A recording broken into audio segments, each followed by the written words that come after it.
Hello again, dear friends, and welcome back to another HB Gaming GameLINK video. We are trying to do something a little bit differently today as part of our Halloween Spooktacular for 2020. And while we've done a lot of unboxings and things, some things we haven't done are reviews and other bits and pieces. So this is a throwback to an unboxing we did a little over a year ago now. So we've decided to create a bit of mood. We're going to get into a little bit of all things dark, dank, and dealing with all sorts of ancient evils as we explore the world of Arkham Horror.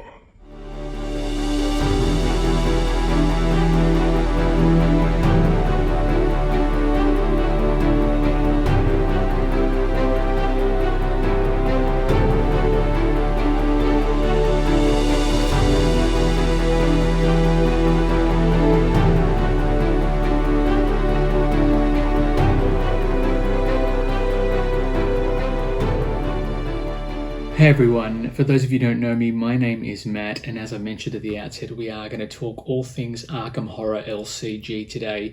It's a game that has captured my imagination and attention from my first playthrough of the first scenario right the way through to the exploration into the world of Arkham, Massachusetts, and everything it has to offer.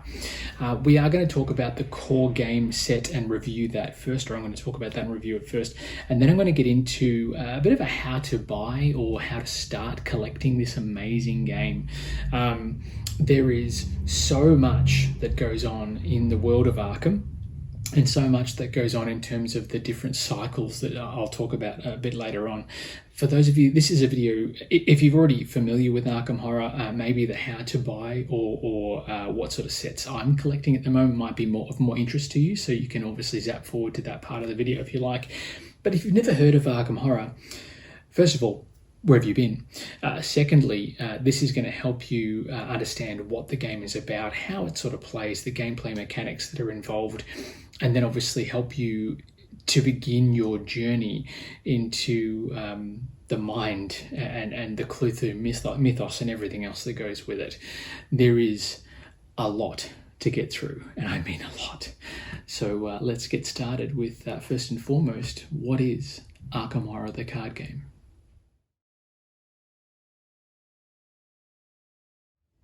Okay, so Arkham Horror is an LCG, and that's a term that's been coined by Fantasy Flight Games, who produced this amazing title. LCG is a living card game, so it's not a card game in a trading card sense where you buy boosters and collect cards and then swap them with your friends and all that sort of stuff. A living card game is a game that evolves over time with the release of expansions and scenarios and bits and pieces as well. Some people may say that you can't experience everything from just the core set alone, and I'm probably in that camp. However, there is a ton of stuff in just the core set that is going to keep you busy for some time. Let me just start off by saying as well at the outset that Arkham Horror is not an easy game by any measure. It is designed to be hard.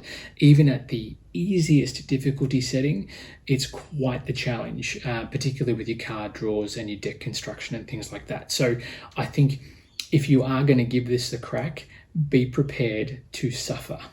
And I mean that in the most literal sense. It can be incredibly frustrating. There is a mechanic that people, it's almost polarizing. People either love it or hate it. And I'll talk about that a bit later. But when you open the box for the card game, if you haven't watched our unboxing, by all means, check that out. You'll get a lot of information, predominantly a huge amount of cards, which make up player decks, they make up scenario decks, they make up encounter decks, which are all the enemies and things that you'll come across while you play. A huge amount of counters.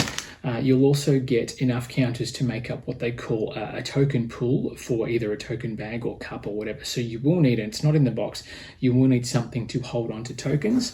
The one that we use is our little Cthulhu bag here, which is very awesome. And that's got a ton of tokens in there that you'll pull from during the game whenever you're doing skill checks or tests or things like that. The other components that you'll find in the box, just briefly, are a handy learn to play guide, The rules reference, which is actually out of date now, you'll find the updated one on the Fantasy Flight Games website. And then, of course, the campaign scenario setup guide. So the campaign guide will help you work through the scenarios. The core box has 3 scenarios that make up the Night of the Zealot campaign, which is a complete campaign. And it has a campaign mode, which I think is probably where the pull and the desire and the real depth of strategic gameplay comes from with Arkham Horror LCG. So the gameplay at its core, you will craft a deck of cards that you will use to take on the forces of darkness from the other side. They will be weapons, they will be allies, they will be spells in some cases, depending on the investigator that you choose, along with the core investigator themselves, who will allow you to access certain abilities and things that will help you further your investigations into the world of Arkham and the lore therein.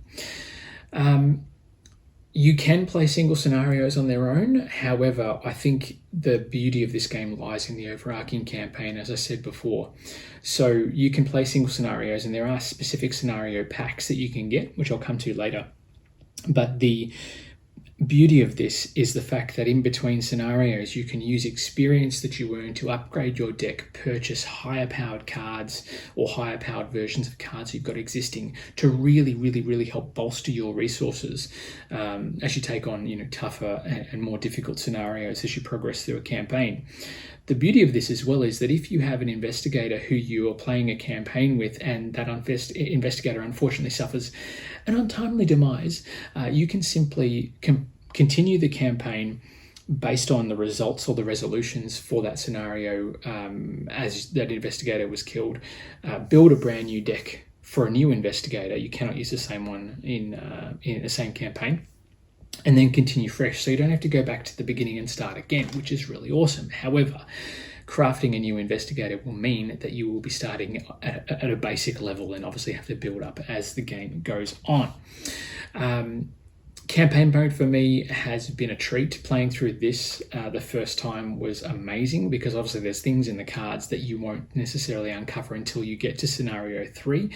And that final part of the campaign, no spoilers, but the final part of the campaign, scenario 3, that last part of the final act, I should say,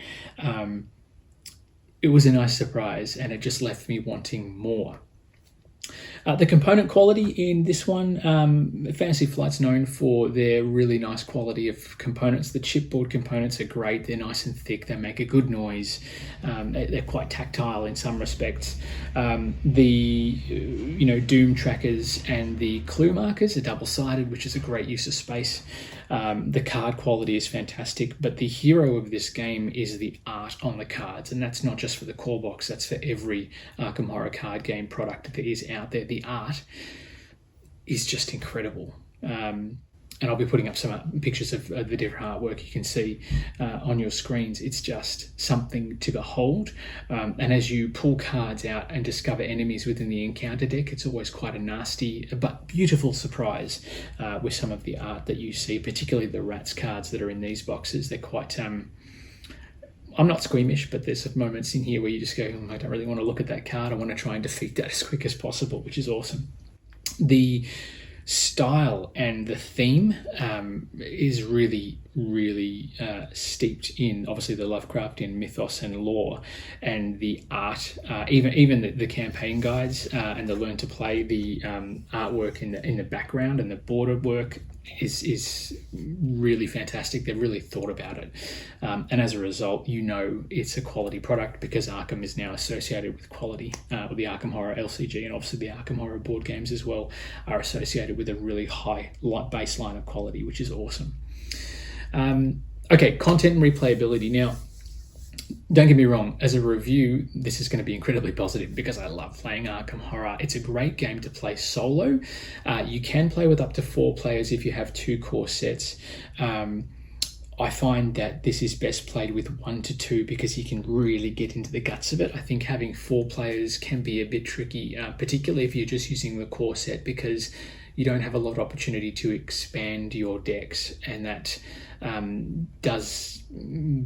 it leads to a lot of samey, which is not great.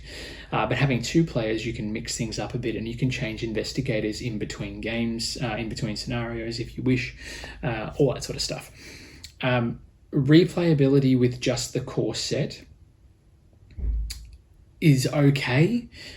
Predominantly, you can switch investigators, obviously have a different experience because the investigator-based decks that are in the core box are very, very different from one another.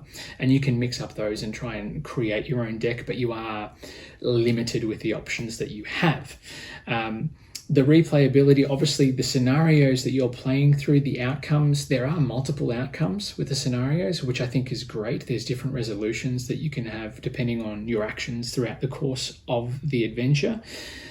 But overall, at the end of the campaign, the outcome is very much going to be the same. There's only going to be 1 or 2 different things or 1 or 2 different ways it can end.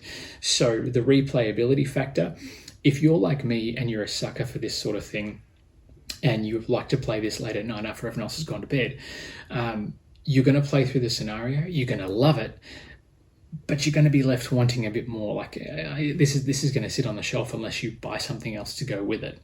And that's the way it's been designed. It's the same as things like Marvel Champions, Legend of the Five Rings, the core game. I mean, the core game of Marvel Champions, which we're going to do another video on down the track, the core game has a lot in it, a ton of stuff, more so than what you see here, which is also why the price point's much higher. But you can play 1 to 4 players out of the box. You don't need a second core set.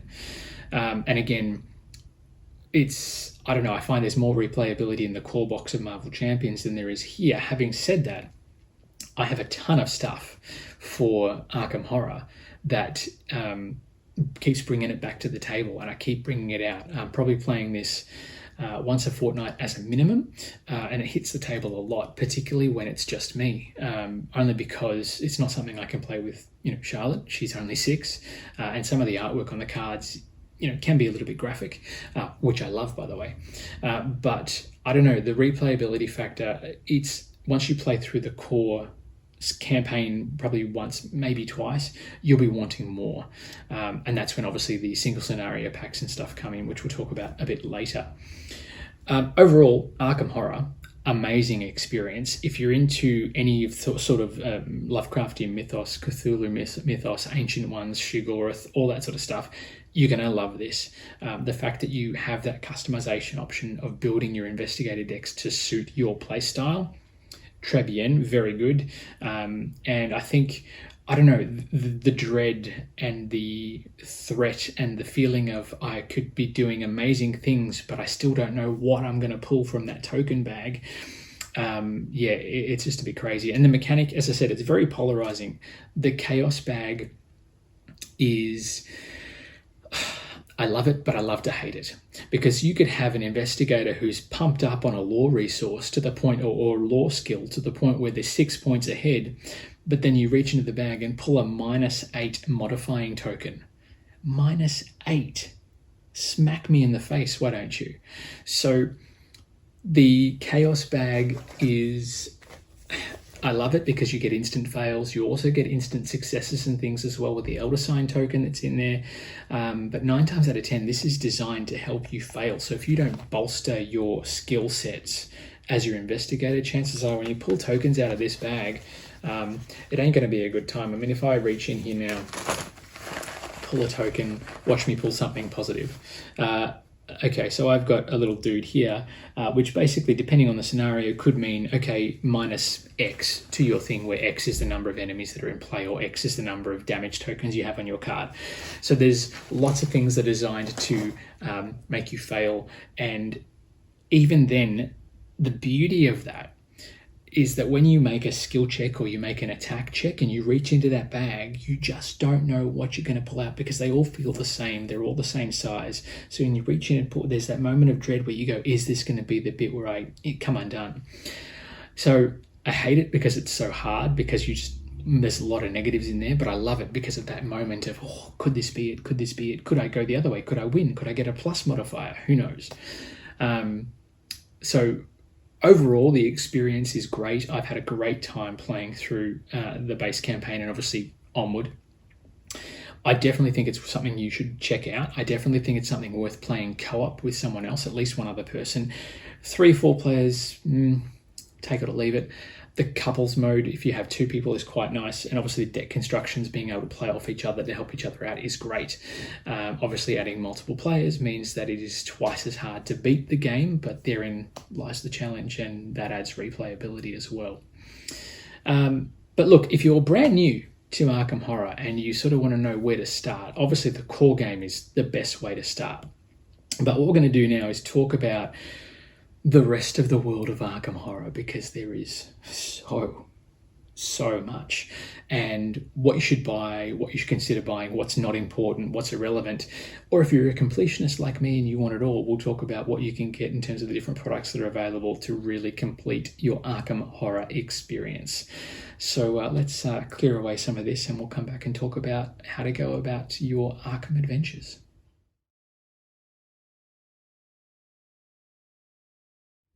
Okay, so what's available with Arkham Horror LCG? You've talked about it, Matt. You've given us a review. I'm interested. Where do I start? Well, the obvious choice, as I said before, is the core set. There is enough content in there for 1 or 2 players to keep them going for quite a bit of time. Each scenario, depending on how quick you are once you learn the game, and there is a bit of a steep learning curve to this, you'll probably spend 45 minutes to an hour on the first scenario, maybe. It depends on how on your card pools and a bit of luck as well. So 45 minutes to an hour per scenario, maybe. So that says maybe, okay, 3 hours out of this box. But you'll find that you'll be challenging multiple scenarios multiple times, because there will be some epic fails. And when I say epic fails, I mean epic. You will get pummeled by this game. I think the core set, I went through the core set. I think I probably spent a good 12 to 15 hours on it originally, going through with my first Roland Banks deck, which was literally the first deck I pulled out of the box. And then keeping a core log of how I went on each scenario, and then modifying the deck. A fair bit of replayability, just not, once I was replaying scenarios, I knew what was going to happen, so I knew where I needed to be in order to, be ahead of the scenario as it unfolded. So the core set, if you love it, you're going to want more. Where do you go from there? Now, there's a couple of options here. You can buy individual scenarios that you can slot into the campaign. So what I mean by that is they're standalone. You could play the first scenario out of the core set, go off on a side mission, and then come back in. But you would then bring in that standalone scenario into your core overarching campaign. So as you complete that scenario, any experience you earn, you can then use to beef up the work you're doing for this campaign. So you can build things that way. Now, the standalone scenarios, which I've put somewhere special, standalone scenarios are big box blisters, if that makes sense. So they look like this. There's a couple of, I think it's about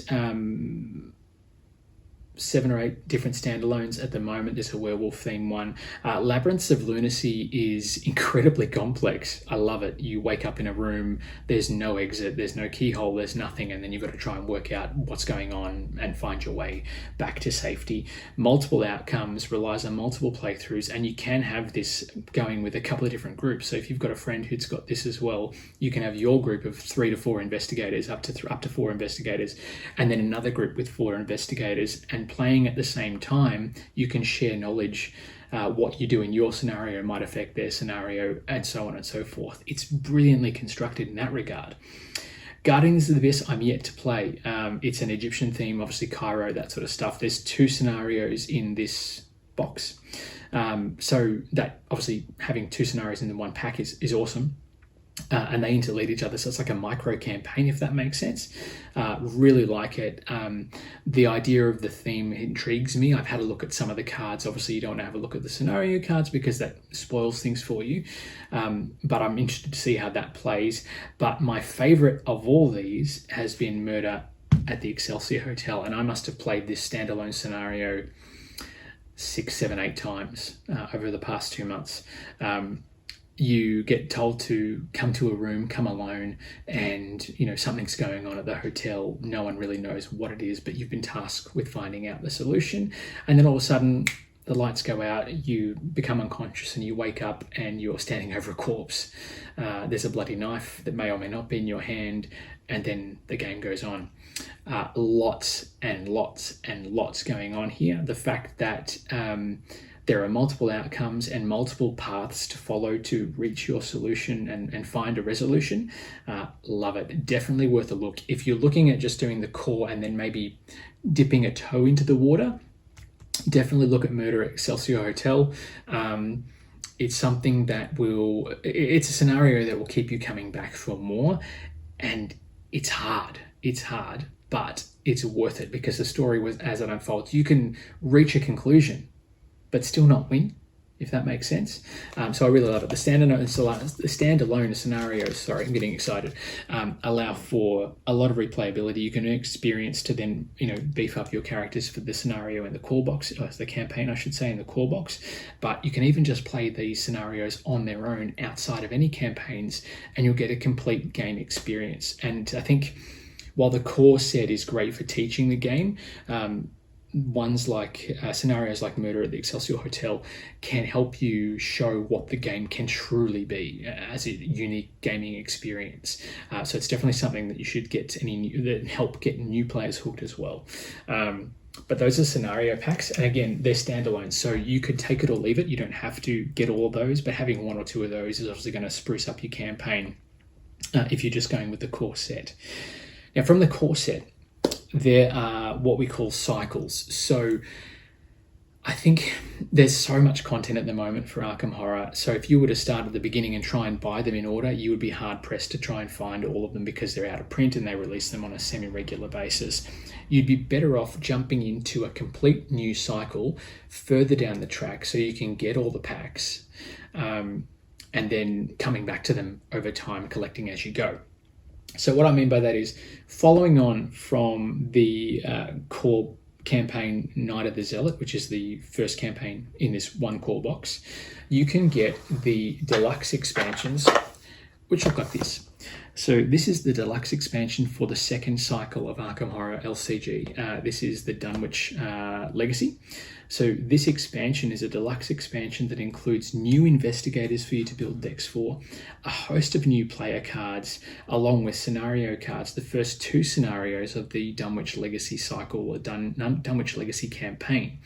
Now, the Dunwich Legacy campaign has a total of 7 packs, including this one in its box, so it can get incredibly expensive. What does a campaign look like? What does a cycle look like when it's complete? Looks like this. So there you go. This here is a full cycle of Arkham Horror LCG, or Arkham Horror the card game. So start with the deluxe expansion for Dunwich Legacy, and then 1, 2, 3, 4, 5, 6 of these Mythos packs expand the campaign and take you through to its thrilling conclusion. Now, this means there's going to be a ton of gameplay to get through, because you've got 2 scenarios in here and then multiple bits and pieces that are in these little packs here. Each pack is 60 cards. Some of them are scenario cards that are specific to the campaign. Some of them are player cards that will help you beef up and bolster your investigator decks. So overall, if you were to get one cycle and the core set, I think you have 5. Then you've got 10 different investigators you can build decks for, plus all of the customization options that come with these packs as well. Obviously, doing that, if you're looking at the Dunwich stuff, that's the second cycle, so it's pretty hard to come by. Whereas the Innsmouth cycle, which is the current cycle that is happening at the moment with Fantasy Flight, you've got the base deluxe expansion, and then I think the first Mythos pack is out, and then 2 through 6 I think are coming out between now and sort of May 2021, I think. So that would be a good time to jump in, because you'd be able to get all those relatively straightforward. You wouldn't have to wait. Going through the cycles, there is a ton of packs. I've already said it a couple of times. At the moment, I think off the top of my head, there's over 60 different expansions that are available. So that's including Mythos packs, scenarios, deluxe expansions, core sets. There are 6 cycles. There are a total of 7 campaigns that are overarching. This is the shortest campaign in the core box. There's 7 elements here for the Dunwich Legacy campaign. Actually, I tell a lie. there's a little something else that we can talk about. So say you complete the Dunwich Legacy campaign, you've moved on, you've played through other standalone scenarios, other campaigns and things, and then you want to find a way to store all this crap. There are so many cards and so many bits and pieces. Yes, you've got player cards and things, but then you've got all scenario cards. Where do you put them all? And they've come up with a solution. And these are the return to boxes. So these boxes house all of your campaign cards for the different campaigns. So this one obviously is a campaign for Return to Night of the Zealot. So I guess they've decided to bring these out, one, as a storage solution, and it has a handy little shelf on the back, so you can have it stored a long ways on your shelf and just pull out like a card file, which I think is awesome.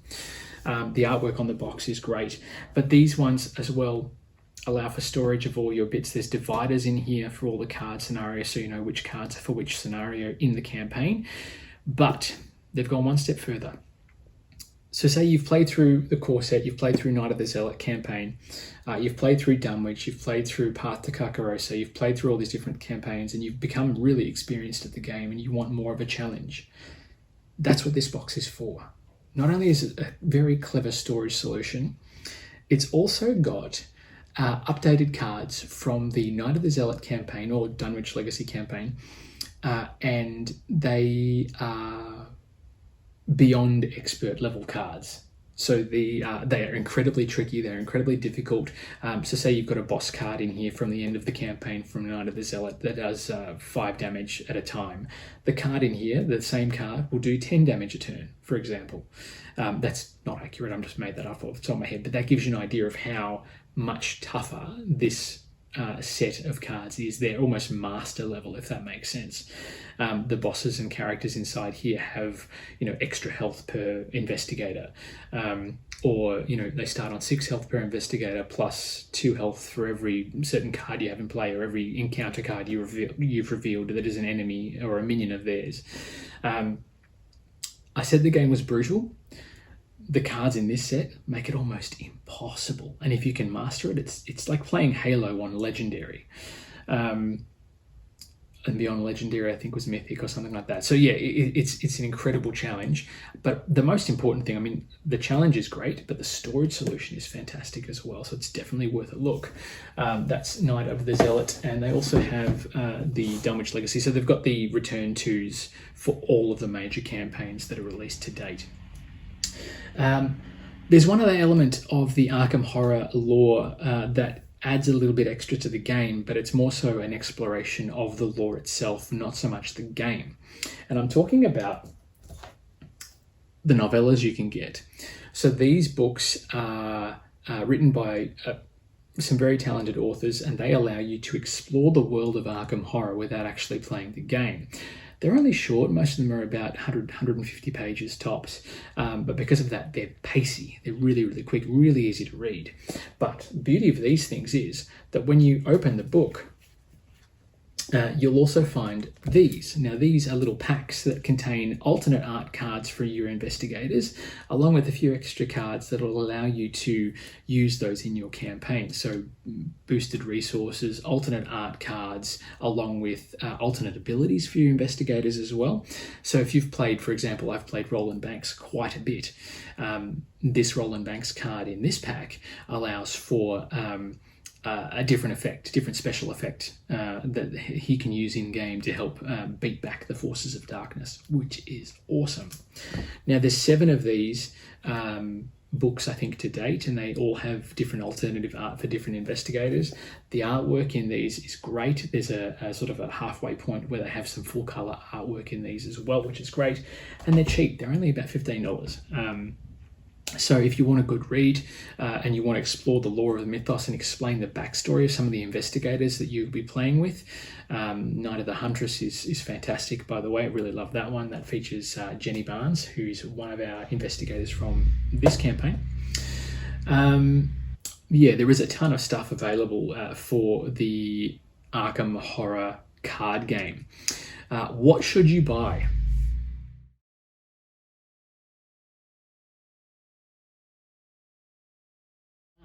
So, where should you start? Obviously, if you're going to start with Arkham Horror LCG and you don't own anything already, definitely core set is the way to go. Do you need a second core set? It depends on your gaming group. If you've got a lot of people in your household or a lot of people in your gaming group, they're going to love this, then okay, maybe invest in a second core set because you do get that deck customization options right out of the boxes, which is really nice. However, if you're a completionist and you're going to go for scenario cards and then look at deluxe expansions and potentially go for all the Mythos packs as well, you'll get enough content to start customizing decks for multiple investigators, enough for 4 players by the time you sort of get down the end of the cycle here. And once you start building, grabbing a couple of the scenario packs as well, for example, a lot of scenario cards in there, but there are some player cards as well that you'll be able to use in your decks. So by the time you grab a Knight of the Zealot core set campaign box and a full cycle, you should have enough customization options to build a couple of decks and get a few things happening, which is awesome. Now, with these cycles, do you need to play them in order? No, I don't think so. I mean, if you're a completionist like me, then yes, you'll play them in order and not advance the story. While the overarching campaigns aren't necessarily interconnected, I want to play through them in order. That's just how I am. But you can start with, Forgotten Age or Innsmouth Conspiracy and then work your way through that campaign before coming back to Dunwich. And I think if you're looking to try the game out, grab the core set, and if you get through scenarios 2 and 3 and you go, yeah, meh, that's it. You've got the core set, you can bring it out from time to time and call it a day. But if you get the core set and you're looking for a little more and you're not sure if you want to go spend a huge amount of cash on a full cycle, grab a scenario pack. Grab Murder at the Excelsior Hotel. Grab Guardians of the Abyss. Grab the werewolf scenario pack and play through that a couple of times. You'll find that it will play slightly differently. I mean, the outcome will be the same, but how you go about each different aspect of the scenario will differ depending on your investigator. And if you find you're playing, like for example, if I had just got the core and the this scenario pack, and then I found I played scenario pack like 6 times in a week, I'd probably invest in more of the game. So I guess it's going to come down to your own personal play style. I highly recommend the core set as a starting point, obviously, and then you can grab one of the single standalone scenarios. And if you play through this, 6 times in a week, then you can probably consider yourself ready to get into the deluxe expansions and play through a cycle as well. For me, I think the idea of playing through a cycle is great, but then condensing all of this stuff down into the one campaign box is just awesome. It's a really great idea. I'm really looking forward to getting into it all once again. And again, it's one of these games, I wouldn't recommend this for younger gamers. It says 14 plus on the side of the box. That's sort of probably the youngest I would suggest, even kids that are sort of 12 who think they might be able to handle it. Some of the artwork on the cards is a bit gory, so take that into consideration. However, for those of you that are into a good themed horror experience with lots of dread and maybe a few, not so much jump scares, but a few things that are unexpected and that dread of reaching into the bag of the unknown, definitely give Arkham Horror a try. It's definitely worth a look. It's involved, it's graphic, it's incredibly expandable, and there's a lot of lore that supports it in those novellas as well, which is definitely something to consider too, because they are on the cheaper end. You can get playmats, you can get all sorts of different aspects and sleeves and all sorts of things as well, other accessories too, but I find there's enough content in the boxes. I mean, this campaign cycle here is 333 cards long. There's a lot of content there, which is awesome. We are going to leave it there. There is plenty of stuff to go through. If you have questions or comments about the video and about the different packs, what your favorite campaign is, please pop them in the comments section below. If you want to know more about Arkham Horror, you can always hit us up at orders@hbgaming.com.au or jump on the website, which is on your screen, and you can grab yourself a copy if you'd like.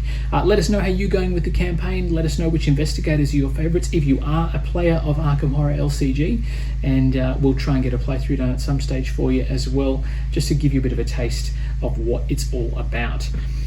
Once again, folks, thank you very much to our Patreon subscribers for all your support. We appreciate everything you allow us to do, and we look forward to bringing you more great content for Halloween down the track.